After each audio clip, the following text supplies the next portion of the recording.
Bonjour, bienvenue sur Mediapart et dans notre collection Désintégration européenne. Nous avons déjà enregistré un numéro sur le spectre d'une Europe identitaire qui est disponible sur notre site, notre chaîne YouTube.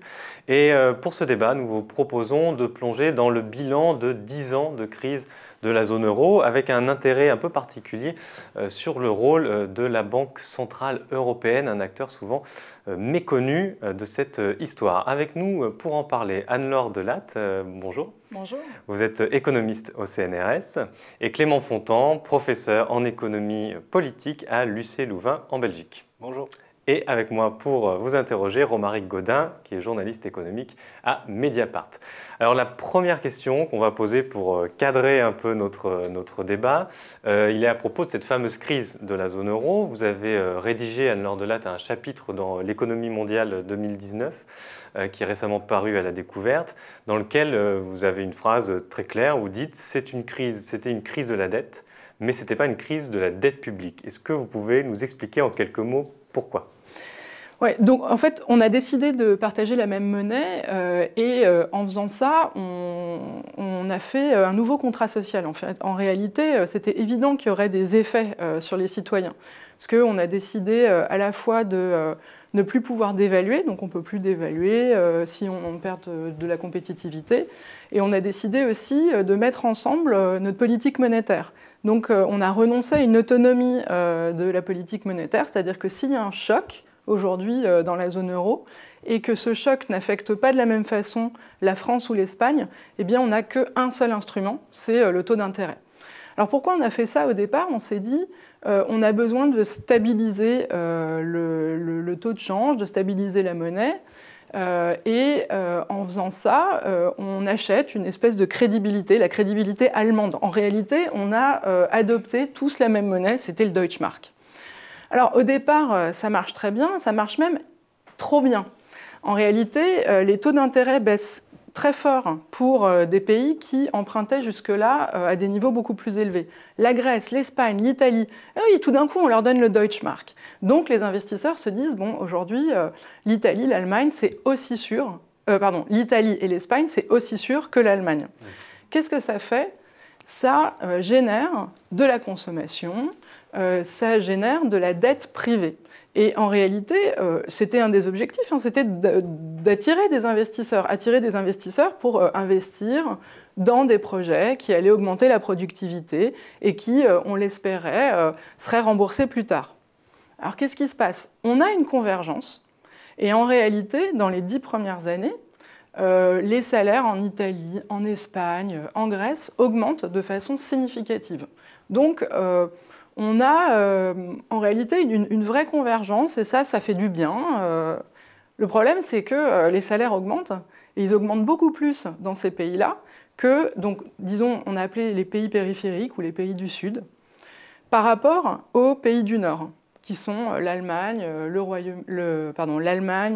les Pays-Bas et en partie la France. Alors qu'est-ce qui se passe? En fait, on a une dette privée qui va augmenter de façon beaucoup plus importante dans ces pays périphériques, ou si vous voulez les pays du Sud, et elle augmente de façon beaucoup plus importante que dans les pays du Nord. Donc c'est pour ça que moi j'appelle ça, moi et puis la plupart des économistes, on appelle ça une crise de la dette privée parce que c'est une accumulation de dettes chez les ménages et les entreprises. Le problème, c'est qu'on avait déjà vu ça. On avait déjà vu ça en Argentine, en Asie, en Thaïlande, au Brésil. En fait, quand ces investisseurs prêtent de l'argent, ils ne prêtent pas que aux entreprises les plus productives, voire ils prêtent même plutôt aux entreprises un peu moins productives que la moyenne, et ils prêtent aux ménages qui font quoi? Ils consomment et ils achètent de l'immobilier. Donc, eh bien, la dette augmente, elle augmente, elle augmente, et à un moment, quand on vous demande de rembourser, eh bien, vous n'avez pas les revenus suffisants pour rembourser. Alors tout ceci aurait pu continuer à aller très bien, on aurait pu accumuler de la dette. Qu'est-ce qui s'est passé? 2008. Avec la crise américaine, on a un retour des investisseurs, c'est-à-dire qu'il y a une panique mondiale, le prix de l'argent augmente, et on commence à se dire « Ouh là là, quelle est la rentabilité de mes investissements ?» il y a un assèchement, en gros, des liquidités. Et donc, pour conclure, en fait, c'était une crise... on a une accumulation de dettes privées. Les investisseurs décident de retirer l'argent d'un certain nombre de pays, notamment des pays de la zone euro. Et là, ça crée une énorme crise économique qui va être financée par les contribuables. Et donc c'est là l'augmentation de la dette publique. Juste pour finir, parce que je pense que c'est vraiment un chiffre intéressant, l'Espagne avait ce qu'on appelle une dette sur PIB, donc en gros un ratio, je veux dire quand vous vous intéressez à Maastricht et à l'Europe, en gros vous savez ce que c'est, ils avaient un ratio de dette sur PIB qui était inférieur aux critères exigés par Maastricht. C'est-à-dire qu'en fait, non seulement ils avaient une dette publique bien plus maîtrisée que la nôtre, mais en plus, la nôtre en France et en Allemagne, mais elle était largement inférieure à ce qu'exigeaient les critères de Maastricht. Et la crise arrive, et les ressources fiscales dégringolent, puisque les gens ne travaillent plus, les entreprises ne produisent plus, et les dépenses augmentent.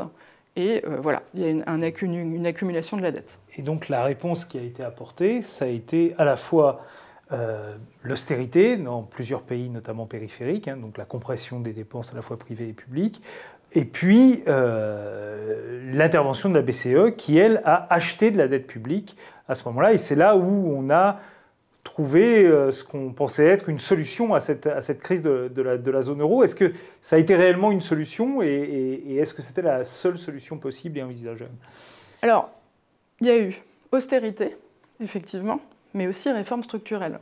En réalité, l'ajustement, il a porté sur les contribuables et les salariés. Et c'est vraiment important d'avoir ça en tête. Réforme structurelle, par exemple, c'est libéralisation du marché du travail. Voilà. Vous pourriez avoir des réformes structurelles sur le marché du capital, mais on n'a pas fait ce choix-là. Donc, c'est un certain type de réforme structurelle. Tout à fait. Non, mais réforme structurelle, ça pourrait être sur n'importe quel marché. On l'a fait moins sur le marché des biens et du capital que sur le marché du travail. Donc, on comprime les salaires. Pourquoi ? Parce que comme on ne peut pas dévaluer, il faut comprimer les prix pour récupérer un petit peu de compétitivité. On augmente les impôts et surtout on réduit les dépenses publiques. Donc là, il y a une détérioration des infrastructures, des biens publics. Et en effet, en plus de ça, parce que ça ne marche pas, parce que tout ceci est trop long, parce que quand vous faites de l'austérité, en réalité, vous créez de la récession, exactement. Là, en 2012, Mario Draghi, Super Mario, met en place de la BCE. Bien sûr, pardon. Mario Draghi, qui est donc le gouverneur de la Banque Centrale Européenne, et qu'on appelle Super Mario à ce moment-là, parce qu'il dit « Je ferai tout ce qui est en mon pouvoir, whatever it takes, pour sauver l'euro, et croyez-moi, ce sera suffisant. » Et donc c'est là qu'on a un dégonflement de la bulle. D'accord. Alors, une question pour Clément Fontan à ce propos. Vous avez publié plusieurs articles, vous êtes spécialiste de l'action des banques centrales européennes, et vous parlez de cette crise, alors qu'on a dit des dettes souveraines, mais on voit que c'est plus compliqué, crise aussi de la dette privée. Vous avez pu dire que finalement, il y a une sorte de fenêtre d'opportunité pour la BCE, pour Super Mario Draghi, et si on suit un peu votre réflexion, on se dit qu'il y a quasiment un coup de force aussi par rapport aux missions initiales de la BCE. Alors, effectivement, il y a deux choses. La première, c'est la BCE, donc c'est une banque centrale indépendante qui est en charge d'assurer la stabilité des prix, mais comme tout acteur économique et politique, elle a ses propres préférences qui dépassent le cadre des traités.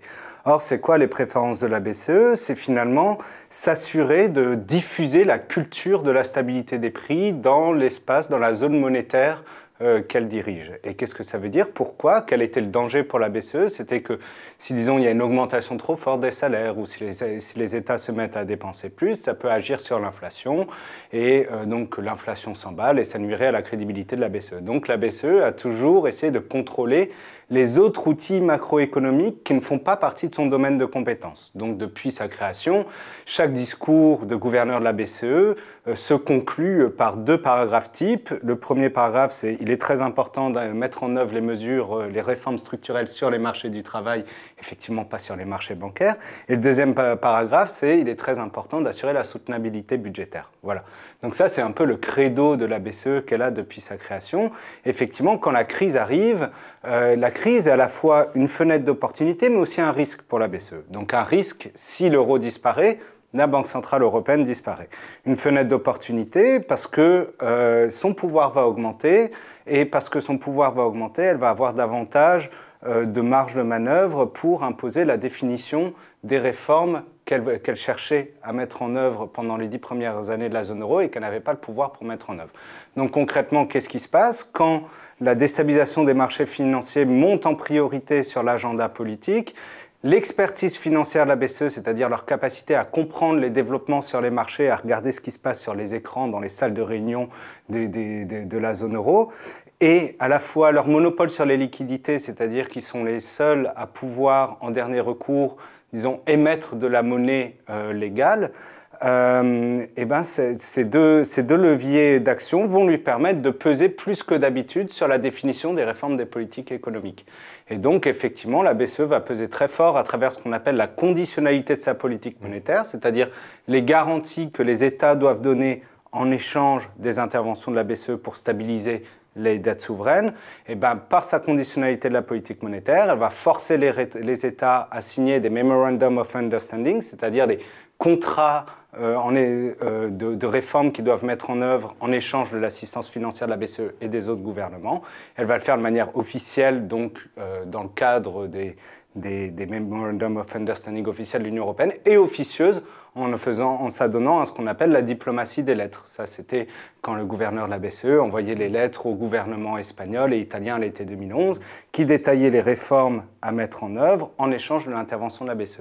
Et le problème que ça pose au niveau démocratique, c'est que cette conditionnalité va être très forte avec les États, c'est-à-dire afin d'être sûr que les liquidités émises par la BCE soient mises à bon escient, la BCE va être très très exigeante sur la conditionnalité de ces mesures de liquidité, mais quand elle va intervenir sur les marchés financiers pour aider les banques, sa conditionnalité va être beaucoup plus laxiste. Elle ne va pas demander les mêmes réformes aux États qu'aux banques. Donc vous mettez en avant un deux poids, deux mesures, Romaric Gaudin. Nordlat, est-ce que vous êtes d'accord avec cette idée que justement la BCE a sauvé certes l'euro, mais qu'en même temps elle a participé à l'erreur qu'on a définie préalablement, qui est la mise en place de cette austérité et de ces réformes structurelles, on va dire unilatérales ou univoques en direction, qui pèsent d'abord sur les salariés et les citoyens?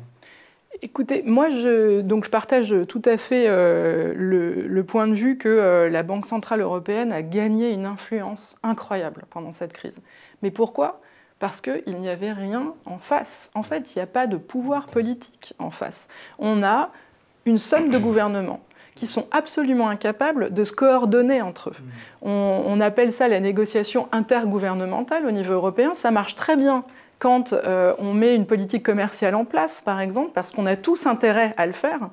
Mais là, aujourd'hui, vous avez des pays qui sont en conflit les uns contre les autres. Il y a les créanciers d'un côté et les débiteurs de l'autre. Et puis, si tu peux me permettre, c'est aussi une question, il y a aussi la question du temps, c'est parce qu'il y a une notion d'urgence aussi, et pour se coordonner, en général, on prend du temps. La politique commerciale, elle ne se fait pas en quelques nuits. Oui, tout à fait. C'est-à-dire, c'est un deuxième point qui est essentiel. Donc le premier, c'est vraiment la Banque centrale européenne prend une place vacante. En fait, tant qu'on n'a pas de pilote dans l'avion, un pilote qui est capable effectivement de répondre à la crise de façon rapide, c'est compliqué. Et effectivement, vous avez le problème du temps politique et du temps financier qu'on a vécu depuis 2008. Alors ça, vraiment, le temps politique est bien plus long que le temps financier. Ensuite, c'est vrai que la division du pouvoir politique a permis l'expansion du pouvoir de la BCE. Ça, on le comprend très bien de manière comparative. Quand on regarde par exemple ce qui se passe aux États-Unis ou en Angleterre, où les pouvoirs politiques sont bien plus forts, les banques centrales restent beaucoup plus dans le cadre de leur mandat. Mais il ne faut pas non plus minorer le fait que la BCE a ses propres préférences politiques qu'elle a su imposer parfois contre l'unanimité des États. Et par exemple, c'était l'option de restructuration des dettes, le Private Sector Involvement.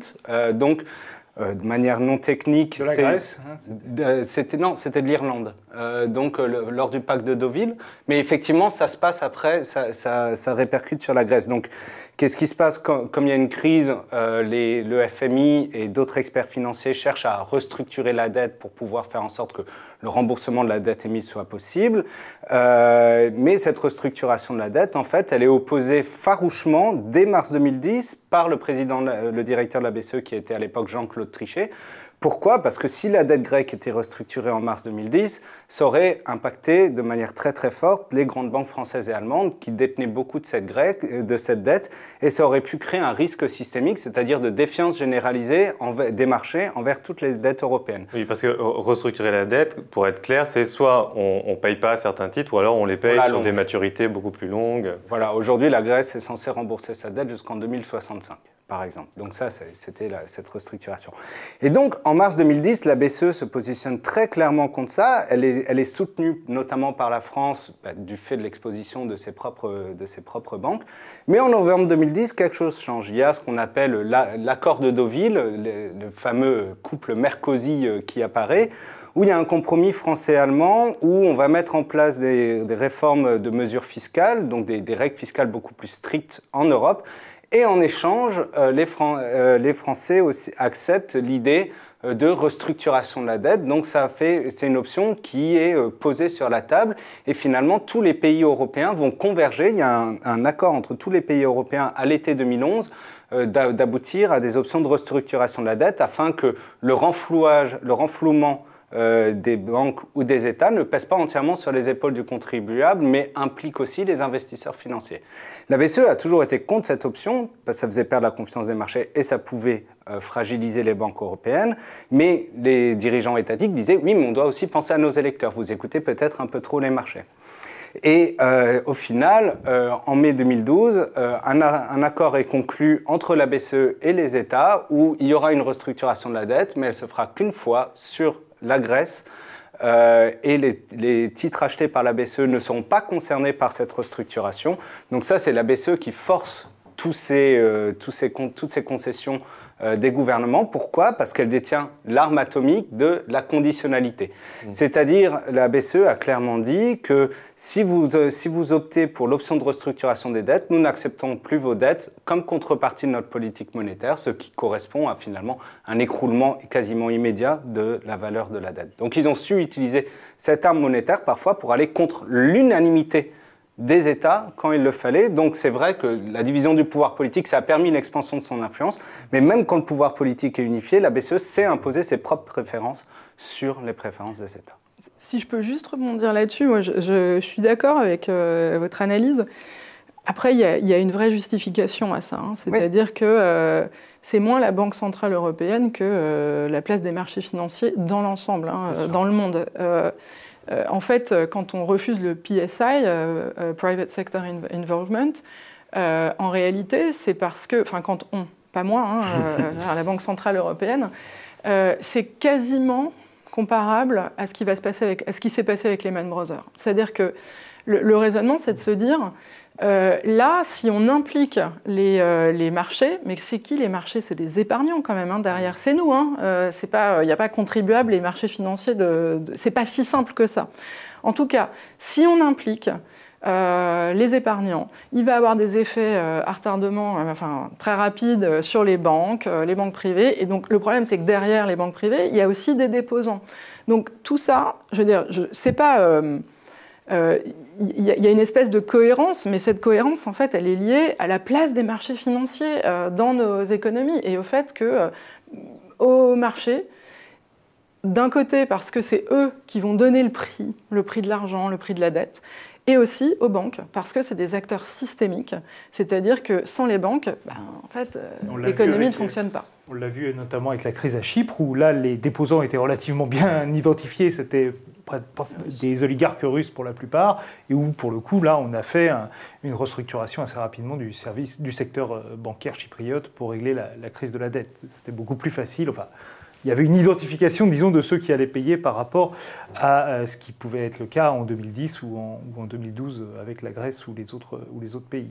Est-ce qu'on a une idée un petit peu du bilan social finalement de cette crise de la dette et de la politique aussi de la BCE? La BCE a publié il y a quelque temps une étude pour dire que finalement sa politique d'assouplissement quantitatif, de rachat de dette publique avait participé à l'amélioration de la situation sociale dans la zone euro.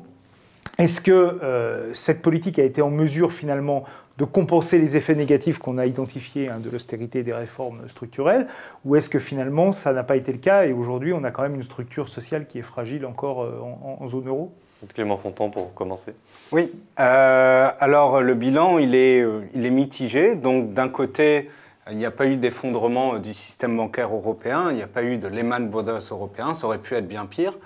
Mais de l'autre côté, la réponse de la BCE à la crise a participé au renforcement des inégalités économiques en Europe, et ce par au moins 2 biais. Le premier biais, c'est qu'en rachetant des titres sur les marchés financiers, par un effet d'entraînement automatique, le prix de ces actifs va monter. Or, qui détient les actifs financiers dont la valeur monte, c'est les ménages les plus favorisés dans la société. Il y avait une analyse de Deutsche Bank qui disait qu'en quelque sorte, la politique de rachat de titres, donc les politiques d'assouplissement quantitatif, c'est une forme de revenu universel pour les très riches.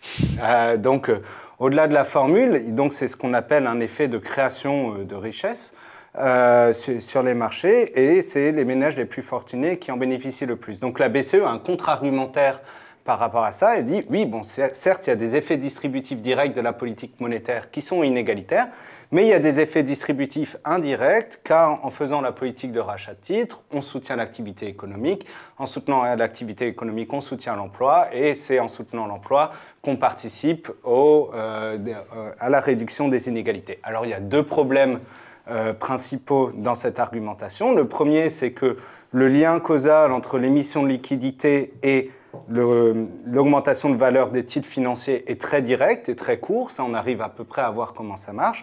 Mais par contre, le lien causal entre les effets, le rachat de titres et le niveau d'emploi est beaucoup plus long, et donc comparer les 2 effets, c'est déjà problématique.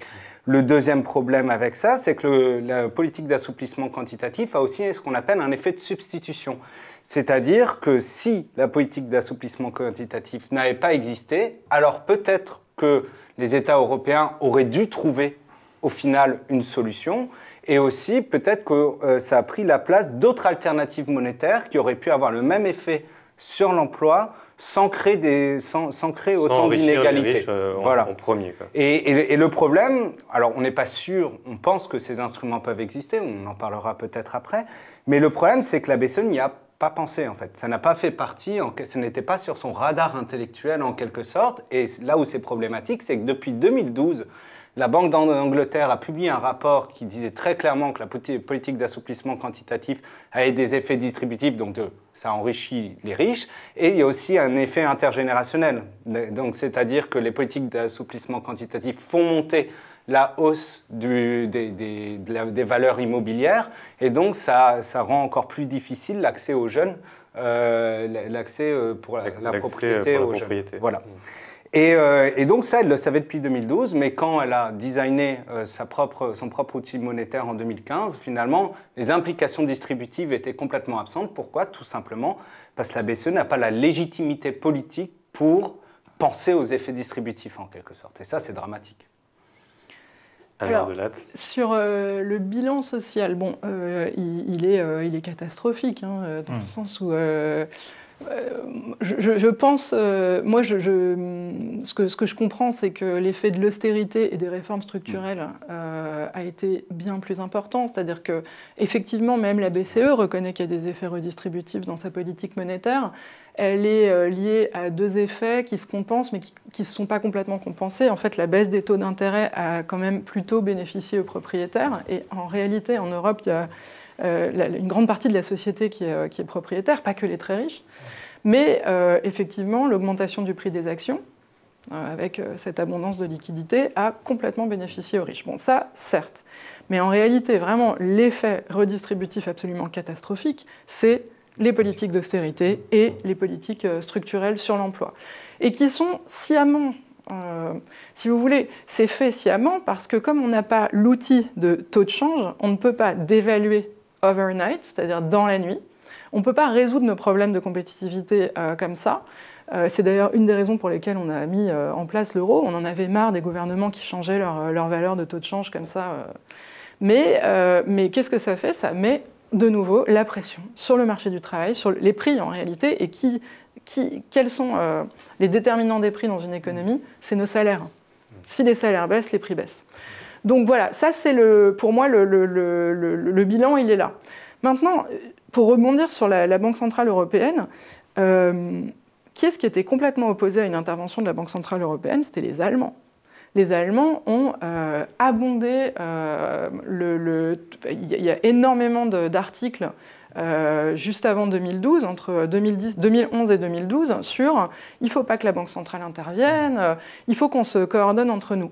Pourquoi? Parce que, comme je vous disais au début, on a adopté le Deutschmark en réalité. Donc, en mettant en place une politique centrale, une politique monétaire extrêmement accommodante comme ça, on nuit complètement à la crédibilité de la monnaie selon les Allemands. On crée de l'aléa moral. Donc les Allemands étaient absolument opposés à ça.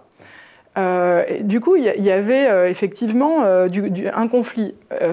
Moi, je vais vous dire, heureusement qu'on est intervenu, parce que l'euro n'existerait plus. Alors après, que ça ait empêché des alternatives, je pense que c'est intéressant qu'on voit ce que ça a empêché. Au niveau de la coordination politique, c'est-à-dire que si Draghi n'était pas intervenu en 2012, aujourd'hui, on n'aurait plus l'euro. Les taux d'intérêt continuaient à augmenter et on n'aurait pas tenu la pression sur les marchés financiers. C'est-à-dire que l'Italie serait sortie, alors elle va peut-être sortir à un moment, mais elle serait déjà sortie. La Grèce, sans aucun doute, l'Espagne, sans aucun doute. On a un bilan économique aussi qui est assez difficile, avec notamment, vous avez évoqué la question de la productivité, une productivité qui reste quand même avec une croissance très faible, malgré le soutien de la BCE, malgré les réformes structurelles, malgré tout ce que nous avait promis qui allait développer cette productivité. Est-ce que finalement, ce n'est pas aussi ça les limites de la politique de sauvetage de l'euro, c'est que finalement les problèmes qui existaient avant sont toujours là et que ce qu'on appelle la croissance potentielle, qui par ailleurs est un concept assez contestable, mais qui quand même nous permet de donner quelques éléments, cette croissance potentielle, elle reste finalement très faible dans la zone euro, et qu'aujourd'hui, c'est aussi ça le problème de la dette privée, de la dette publique, mais particulièrement de la dette privée, c'est que la croissance ne permet pas de rembourser cette dette privée et qu'on se dirige à nouveau vers une nouvelle crise de la dette privée qui aura des conséquences sur la dette publique éventuellement et sur un nouveau cycle d'austérité. Alors, vraiment, je crois qu'il y a 2 points intéressants pour répondre à votre question. La première, c'est il y a une littérature économique maintenant qui regarde où est-ce que va le capital, est-ce que ça a de l'effet sur la productivité. Et là, on a un résultat qui me semble vraiment intéressant, c'est qu'il y a eu des mauvaises allocations de capital. Parce que le capital, c'est pas forcément mauvais, ça peut financer des investissements qui vont permettre d'augmenter la productivité. On a des résultats maintenant absolument établis sur le fait qu'à partir du moment où on a introduit l'euro, les taux ont baissé, le capital a été plus abondant dans certains pays, mais en réalité, il est allé vers des secteurs moins productifs. On n'est pas exactement capable de comprendre pourquoi. Mais, en tout cas, l'effet, c'est que la productivité agrégée, par exemple en Espagne, il y a une étude du CEPI qui montre que la valeur ajoutée, en gros, la productivité a perdu quelques points en Espagne par rapport à ce que ça aurait été sans l'euro. Donc là, on a un effet absolument établi. Ça, c'est le premier point. Maintenant, le deuxième point, au-delà de l'euro, c'est que croissance potentielle, en gros, c'est la capacité d'une économie à croître autour d'une tendance qui peut être un peu au-dessus, un peu en dessous. Je crois que le chiffre important, c'est qu'aux États-Unis, la tendance, elle est à 2%. Ça veut dire qu'aujourd'hui, on est complètement au-dessus à cause des politiques de Trump, mais à long terme, les États-Unis augmentent tous les ans leur PIB de 2%. Nous, c'est 1,2. 1,2, ça veut dire 500 000 emplois créés en moins par an. C'est ça. Donc en réalité, en fait, au-delà de l'euro et au-delà de l'intervention de la Banque centrale européenne, parce que ce n'est pas ça qui explique, hein, c'est qu'on a un vrai déficit d'innovation. On n'est pas capable d'innover comme les Américains. On n'a pas la Silicon Valley et les universités américaines. Et on n'a pas de lien entre les réformes structurelles et cette capacité à créer de la croissance. Bien sûr. Ouais. Alors, ça pose aussi une autre question qui est si on a cette faible croissance et qu'on veut aller au-dessus, on a un autre mur qui est le mur écologique. Hein. Je le signale parce que ceux qui nous regardent pourraient se faire la réflexion. Bon, on ne peut pas tout aborder en une émission et j'aimerais qu'on parle un peu des solutions sur la crise de la zone euro. Alors, on va devoir faire des choix là aussi. On a bien compris qu'il y avait l'action de la BCE en elle-même et puis évidemment tous les problèmes auxquels elle ne répond pas. J'aimerais qu'on reparte tout de même sur cet acteur-là. Qu'est-ce que serait une politique monétaire qui aurait justement des effets davantage redistributifs pour les ménages les moins aisés? Voilà. Est-ce qu'on a des solutions un peu concrètes à mener, on va dire, à court ou moyen terme pour répondre à cet enjeu? Alors, pour moi, il y a des solutions concrètes. La première, en fait, c'est il faut bien se mettre en tête qu'il y a un équilibre entre l'étendue de l'indépendance d'une banque centrale et l'étendue des compétences qu'elle a. Et ce qui caractérise la BCE depuis la crise, c'est que ses compétences ont été étendues, mais son degré d'indépendance est resté très élevé. Donc on a un déséquilibre entre ces deux-là, et ce déséquilibre nuit à la recherche de solutions alternatives et davantage désirables socialement. Pourquoi ? Parce qu'en fait, si on veut orienter la politique monétaire vers des effets distributifs clairs, si on recherche les effets distributifs de la politique monétaire plutôt que de la subir, alors il faut avoir une légitimité politique pour le faire. Parce que ce n'est pas des banquiers centraux indépendants, technocrates, dont ce n'est pas finalement la compétence de décider, et ils n'ont pas la légitimité pour ça, de décider où est-ce que l'argent va. Ouais. Voilà, ils n'ont pas le mandat populaire pour ça. Et donc, quelle peut être la solution? C'est de donner davantage de poids à certains organes élus, comme par exemple le Parlement européen, dans la prise de décision monétaire pour assumer des effets distributifs qu'on estime vertueux, c'est-à-dire par exemple un financement de la transition écologique. Alors concrètement, on flèche l'argent que met la BCE. Exactement. Alors concrètement, très concrètement, comment est-ce qu'on pourrait imaginer ça? Donc on a les traités européens qu'on ne peut pas réformer ou très difficilement, qui nous disent que la BCE ne peut pas accepter des avis et des opinions d'autres institutions dans la formulation de sa politique monétaire, mais qu'elle doit faire sa politique monétaire en toute indépendance. Mais par contre, ça n'empêche pas un dialogue avec d'autres institutions. Et en fait, ce qui se passe par exemple en Angleterre et aux États-Unis, c'est que les assemblées parlementaires ont un mécanisme qu'on appelle comply or explain, c'est-à-dire soumettez-vous à nos choix ou expliquez-nous pourquoi vous ne nous soumettez pas à nos choix. Et donc, ce qu'on pourrait imaginer, c'est que le Parlement européen fasse une liste soit de titres écologiques vertueux, soit de critères à respecter pour les entreprises dont les titres vont être achetés par la BCE. Et la BCE a le choix ou non de suivre cette liste, mais par contre, dès qu'elle s'éloigne de cette liste, elle doit s'expliquer individuellement devant l'Assemblée pour chaque action qu'elle ferait. Et donc ça permettrait de donner, disons, une sorte de légitimité politique à la BCE pour qu'elle puisse orienter sa politique monétaire vers des effets distributifs assumés, donc financer la transition écologique et essayer d'éviter de vouloir respecter une neutralité de marché illusoire qui ne fait en fait que renforcer les acteurs dominants sur le marché aujourd'hui, sur le marché des émissions d'entreprises aujourd'hui, qui sont principalement les grandes multinationales avec une grande empreinte carbone.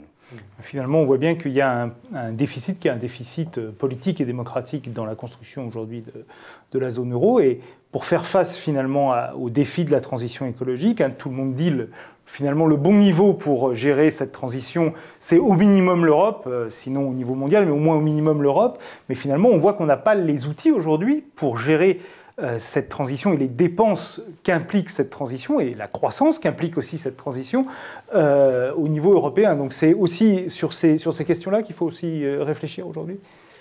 En fait, je crois qu'il faut effectivement essayer d'aller au-delà de l'euro et comprendre qu'on a besoin d'une adhésion des citoyens au projet européen. Sinon, à quoi ça sert ? Et j'ai essayé d'insister sur le fait qu'il y avait un problème de coordination politique. Donc vous avez raison, en fait, la solution, elle n'est pas économique, elle est politique. Et c'est quoi le défi le plus important aujourd'hui? C'est le changement climatique, en effet, vous l'avez dit.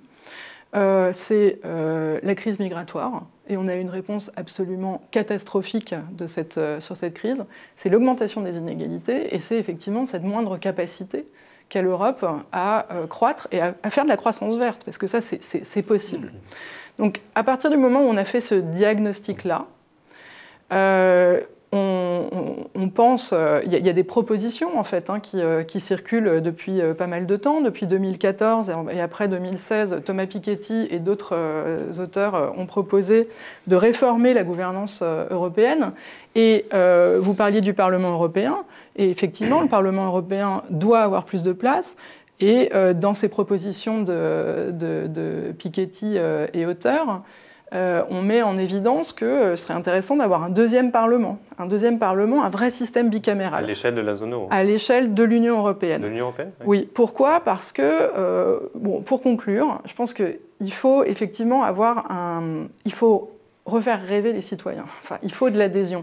Parce qu'au-delà d'être une monnaie, en fait, on est une monnaie sans État. L'euro est une monnaie sans État, ce qui n'existe pas en fait, on ne sait pas ce que ça veut dire. Donc il faut redonner un pouvoir politique. Aujourd'hui, vous le disiez, le changement climatique, ça n'est pas au niveau national qu'on va le gérer. Et on a besoin de mettre en place un pouvoir politique transnational. L'Europe, c'est le bon niveau. En fait, on peut déjà résoudre pas mal de problèmes ensemble. Mais pour ça, il faut améliorer la coordination politique et donc doter, l'Europe d'un pouvoir politique, donc par les assemblées parlementaires, et d'un budget pour financer ensemble des enjeux qui ne peuvent être gérés qu'au niveau transnational. Pardon, juste pour bien comprendre, pourquoi il y a besoin d'un deuxième Parlement? Il y en a déjà un qui existe. Alors, je vous laisse consulter une proposition qui va sortir la semaine prochaine. On y expliquera ça très bien. On n'avait pas répété. Hein, non, tout à fait. Mais comme c'est la continuité d'un projet qui a été lancé par Thomas Piketty, notamment en 2014, qui a été complété par un traité pour la démocratie en 2016, là, on le complète.